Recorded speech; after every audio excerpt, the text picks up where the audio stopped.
এক গভীর জঙ্গলে থাকত এক বিশাল, শক্তিশালী ও অহংকারী হাতি। তার আকার আর শক্তির জন্য সে সব ছোট প্রাণীদের নিয়ে হাসত।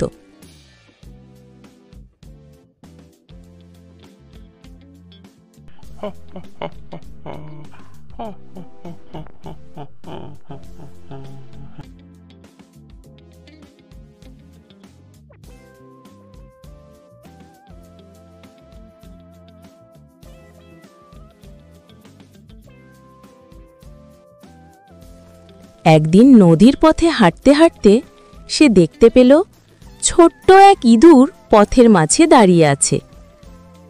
এই ছোট্ট প্রাণী, তুই আমার পথের মাঝে কেন দাঁড়িয়ে আছিস?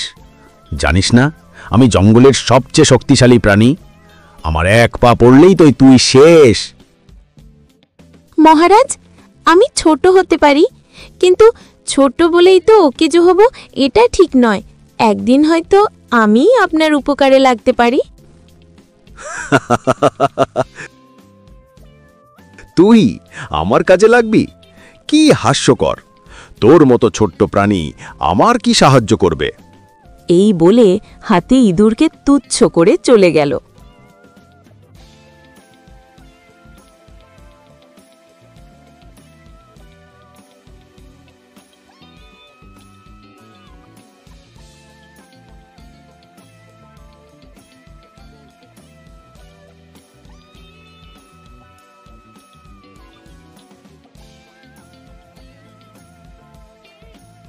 কয়েকদিন পর খাবারের খোঁজে জঙ্গলের গভীরে গিয়ে হাতি পড়ে গেল শিকারীদের পাতা মোটা জালে।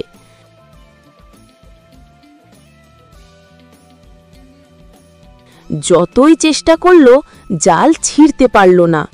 ভয় আর অসহায়তায় সে গর্জন করতে লাগল। কেউই তাকে সাহায্য করতে সাহস পেল না।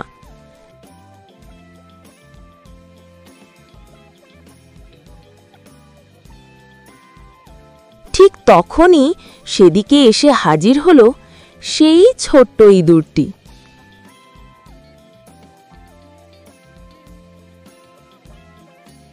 মহারাজ, ভয় পাবেন না, আমি আছি, আমি আপনাকে মুক্ত করে দেব।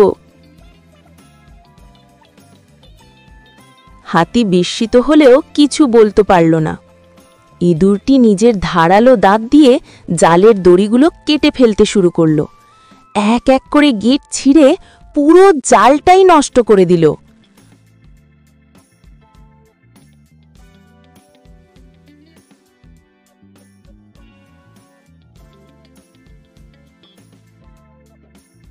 অবশেষে হাতি মুক্ত। বন্ধু ইঁদুর, আমি ভুল করেছি। তোমাকে ছোট করে দেখেছিলাম, আমাকে ক্ষমা করো। আজ তুমি না থাকলে আমি বাঁচতাম না। মহারাজ, দুঃখ পাবেন না, সবাই কারো না কারো কাজে আসে। বড় ছোট কিছুই নয়, মনের শক্তিই আসল। হাতি সেই দিন থেকে আর কখনোই ছোট প্রাণীদের তুচ্ছ করেনি। সে বুঝতে পেরেছিল ছোট আকার মানেই ছোট শক্তি নয়।